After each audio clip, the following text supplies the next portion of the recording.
Hey guys, welcome to a new video. It's Allison. Today I have my October TBR for you guys. It's September 28th, so I figured I would get it filmed now while my kiddos are gone. This month I decided to read, or not this month, in October I have picked out 6 books. I probably won't get to them all. If I do, it'll be some kind of a miracle.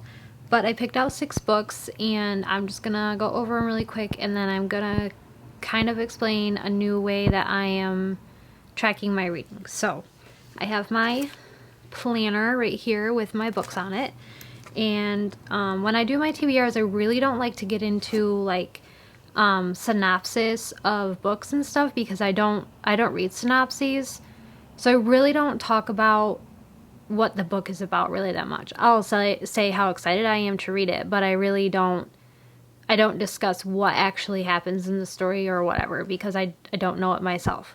So, that being said, my first book is A Court of Thorns and Roses. I'm starting my reread for ACOTAR this year. The first time I read it was October 2018, so I figured I would turn it into a tradition, and every October I'm going to start my reread, and then I will read one book a month until I finish it. Next on my list is Empire of Gold by S.A. Chakraborty, and this is the third book in the David Bad trilogy. I read Kingdom of Copper last month and I really liked it. So, by chance, I happened to draw this out of my TBR jar, and so I'm going to finish out the series. So, I'm really excited about that. Normally, I drag series out. Like, I'll read one book, and then, like, 2 months later, I'll read another book. So, it's actually really exciting to have, complete the series so close together. So, maybe I'll remember more things that happen in them. The next book is one that I'm pretty excited about. It's Scythe, and I've had this book on my shelves for a while. I always hear awesome things about it. My husband read the first 2 books, and he's like, "You need to read these books," and I'm like, "Okay, sure, I'll do that." So I bought the books earlier this year, like in March, I think. I bought the whole trilogy, and I'm excited to finally get to this one, and hopefully I like it. The next book on my list is Renegades. This is the next book on my list, and this one I got at the same time I bought Scythe because, again, my husband's like, "You need to read these books. I think you'd really like them." And I'm like, okay. I trust his bookish opinion because he doesn't read very much. So if he tells me that a series is really good, he's probably accurate. We've both enjoyed all of the books that we've read.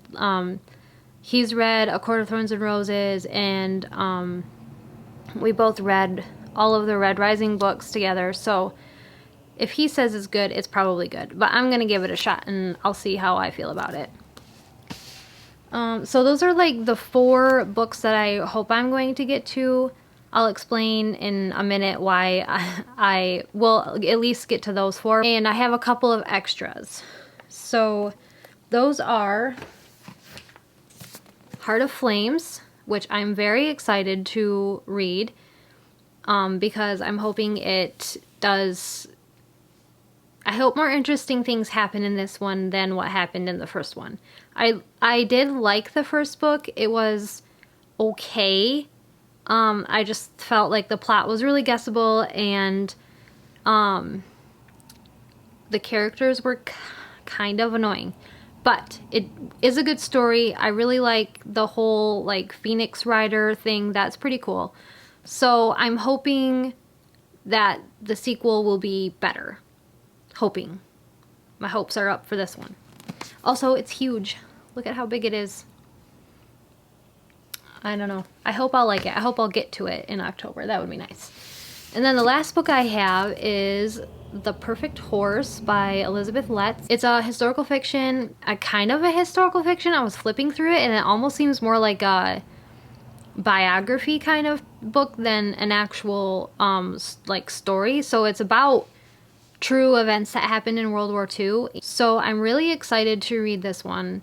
It's the only historical fiction on my TBR this month, which is just because I don't have a lot. So I'm really excited to get into this book, and I hope I can get into it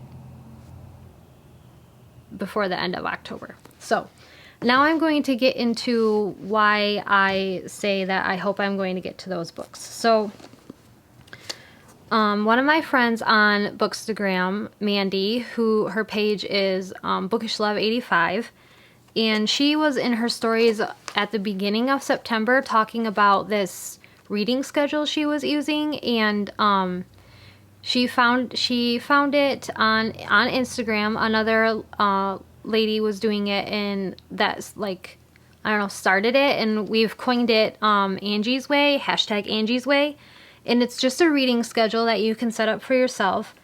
And I have mine written down for October. So, let's see.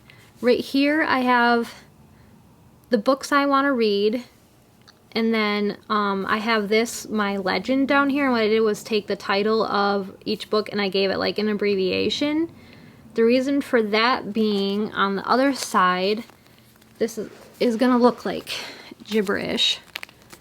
But I wrote the day of the month, the book abbreviation, and then what page number I need to read to that day.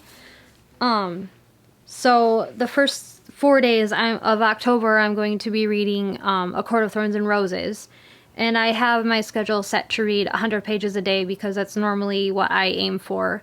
And this is really just to keep me on track and to actually make sure I'm reading every day, even if I don't hit the 100 pages. I'll at least know I read something, because sometimes days will go by and I'll be like, did I even pick up a book? Did I even read? Which also results in not reading as many books every month as I want to. So I went ahead and wrote out a schedule for all 6 books. And then, so I have A Court of Thorns and Roses, and then Empire of Gold. And Empire of Gold is like long. I have a lot of dates for that one just because when I read Kingdom of Copper, I was also doing this schedule of 100 pages a day, and I couldn't get 100 pages a day in Kingdom of Copper because of, like, there's just a lot. Like, the world building in that book is intense. So I was getting probably 75, but for this month I just went ahead and did 50 pages a day. If I go over that, great. If I hit that, great. If I don't hit that, it's fine, because it's a big book. So Empire of Gold has like 18 days allotted to it. It's not going to take me that many days to read it, but that's why over here you can see extras, and that's where I have Heart of Flames and The Perfect Horse. I'm hoping that Empire of Gold won't take me very long to read, because it's going to be super intense, because all of the things are going to happen in it, I'm pretty sure. So, and then to keep track of, you know, my reading in the actual books, to make sure I'm reading, I'll just show you this one. I went and put tabs for every day. So the first tab is at page 51.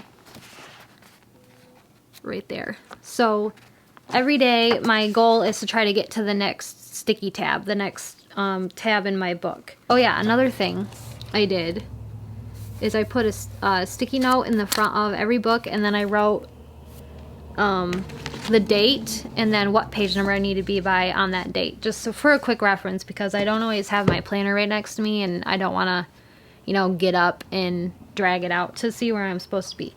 So yeah, that's my October TBR. Probably the book I'm most excited to read is Empire of Gold, because I'm excited to wrap up that trilogy. And then I would say the one I'm most excited to read is Akhtar, but I can't pick that one because I've already read it 3 times. But I'm hoping Empire of Gold will bump up into 5 stars. I have high hopes for it because it is the last book in the trilogy, and I'm just really excited to see how everything wraps up in that one. So yeah, I'm going to stop talking, and I hope I'll see you guys in the next video. Bye!